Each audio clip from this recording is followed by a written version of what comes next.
Welcome back to Revolt Black News. Now, we have talked a lot this episode about police reform and potentially destruction and rebuilding. And what our folks on the ground want to know is what they need to do to make change. But now we're going to bring in a retired police officer to help us get some more perspective and information about these issues. In fact, she's a retired LAPD sergeant. Welcome to the show, Sergeant Cheryl Dorsey. Thank you. So wonderful to see you, Sarge. Now, just the other day, you tweeted this. You said of Dante Wright that it was murder, not a mistake. You went on to say that the officer seemed to remember part of her training that required taser announcement, but cannot differentiate between duty weapon and taser. The point you make, Sergeant Cheryl, is clear and convincing. Do you think that your fellow law enforcement officers tend to see it as clearly as you do? And do you think that's why she ended up resigning? And now it's being reported that she will face second-degree manslaughter charges. Well, certainly, those in law enforcement who look like me understand. And listen, just police in general, it's something to be on that department and know the culture and know the lingo. And so let me just tell you what I know after having spent 20 years in a uniform myself, which is, police officers. And listen, I'm preaching to the choir. We've seen them create an audio record that's contrary to what's really going on. We've seen officers say, quit fighting me, quit resisting when there's no resistance going on. And so this is a veteran tenured officer, 26 years in uniform.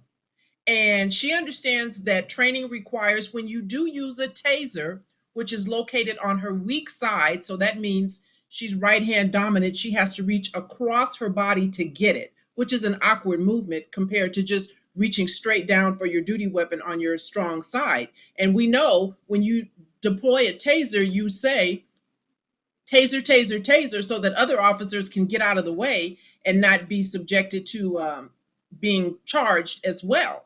And so she knew all of that to do, but somehow she messed up and she grabbed her duty weapon. We know our weapons intimately. We deal with them constantly. We have to be familiar with them because our life depends on it. We train so much on the Los Angeles Police Department with our weapon holstering, unholstering, being able to do it when you're not looking, loading, unloading. And so all of these things are second nature. You don't make that kind of mistake. And for her to just decide at the 26th hour or the 11th hour to resign, understand resign means she retired. She's got enough time and grade to just go ahead and retire, draw her service pension, which I know causes a lot of angst for folks, and then wait and see what happens if she's charged criminally.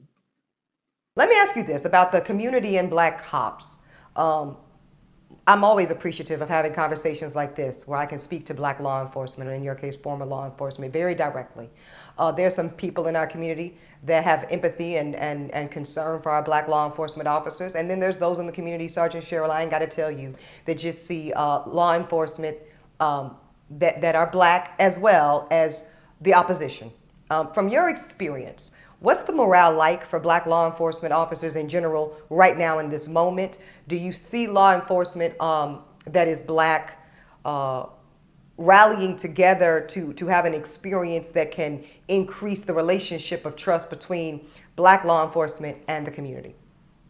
I think it varies from department to department. Listen, there's 18,000 police departments across the United States, and understanding that the degree to which they have Black officers, at least in LAPD, I can only speak to for sure, it seems to be shrinking. I mean, there are fewer and fewer. I think we make up 9% of the Los Angeles Police Department. And so within that, we really don't have a place to go. Every department has some form of a Black Police Officers Association. Some are more stronger and more active, more proactive with their members than others. But for the most part, you have to be built a certain way to do this job. It really is not for everybody. And you can't come on any police department thinking you're going to make friends internally or externally. And so for me, it was never difficult because when I joined the LAPD, I joined knowing I'm a Black woman first. I'm a mother of 4 sons. And I had decided that when I joined this department, I joined because I needed a good paying job. But I also knew that I was going to treat everyone I encountered the same way I would want you to treat my own children should you ever encounter them. And a lot of it, really, Eboni, it's just common sense, right? And if sense were common, everybody would have it. But I think it's so important for Black folks, given all the obstacles that they put in our way to get on these departments, you need to get on it. You need to be there. Change will come from the outside, but certainly you can have you can have influence internally. Wouldn't it have been nice if there was someone who was like me, standing outside of a Tatiana Jefferson's bedroom window when Aaron Dean decided to fire a round in there, or someone seated uh, someone present when Derek Chauvin was seated on Mr. Floyd's neck, to pull him off and say, that's enough, get off, what are you doing? If we're not there, we can't have that kind of influence and input. And so it's so important. There's so many things. There's not one thing that's going to fix this. It's institutional, it's systemic, and it's been going on for a long, long time. And it's also, Ebony, top down, because we have police chiefs and we have sheriffs who condone this craziness. There was a sheriff who was giving out gift cards to his officers when they would mistreat Black folks. We have here in Los Angeles on the LA County Sheriff's Department, we have 17 internal gangs, regulators, executioners, jump out boys who get tattoos like gangsters do when they mistreat or kill somebody. And the sheriff, Alex Villanueva, is aware of it. And so how do you deal with that? Rotten from the inside, like you said, Sergeant Cheryl. You know, and I think what you're making is an important point, though, right? Like me personally, I've always felt it was important for us as a Black community to always at least create the space for that kind of internal change to come from spaces that we know have been historically corrupt against our people. That includes law enforcement. That includes prosecutor offices, right? We have to make space for Black folks to ascend into those ranks and be bombastic change agents from the inside. But, you know, there's a counter argument as well. Nobody put it better, in my opinion, than James Baldwin, who wrote this. He said that he feared Black cops more than white cops because the Black cops had to work so much harder on your head to prove to himself and his colleagues that he was not like all the others. I know you've heard variations of that sentiment throughout your career, Sergeant Cheryl. I know you have.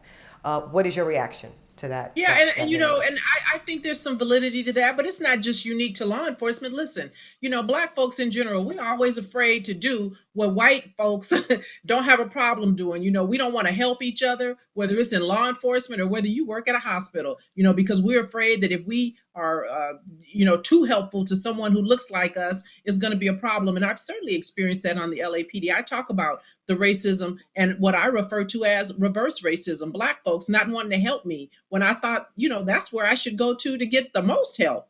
But it's certainly there's some validity to that. But also, like I said, I'm sure there are certainly many like-minded folks out there who are taking courses that have to do with criminal justice right now who are would be well suited and well placed on some of these departments. And you know, like I said, when you come on, if you come on knowing and understanding what you're going up against, so when it happens to you, see, I wasn't looking for friends. I wasn't looking for anybody to be nice to me, Ebony. You know, I had partners, I'd get in the car with them, and for 8 hours, they wouldn't even speak to me. And my position was, okay, works for me. Don't talk to me. I don't talk to you. But what I wasn't going to allow them to do was mistreat anybody who looked like me. And eventually I developed a reputation. It wasn't a good one in their mind, but what they didn't do in front of me was commit police misconduct because they didn't know if they could trust me, and they couldn't. As we wrap up this segment, you know, here at Revolt Black News, we like to stay in the space of solution. Sergeant Cheryl, are there any other big takeaways that you think create the path forward for policing in America and in Black communities at this moment? There's much for us to do. I say get involved and get engaged. When you have an opportunity to attend a community meeting and have your voice heard, go speak to the police chiefs, meet with the mayors, meet with legislators. If you don't know of an organization in your community, start one. Get involved, get engaged, get on juries. It's so important. I know that there are obstacles and stumbling blocks that they put in our way, but we have got to, because if you don't show up, then it's an easy fix, right? So we need to get on these juries. We need to vote. We need to vote for people who are like-minded. If you don't like your district attorney, then start looking for people in the community that you can help put up. If you don't like your mayor, replace them.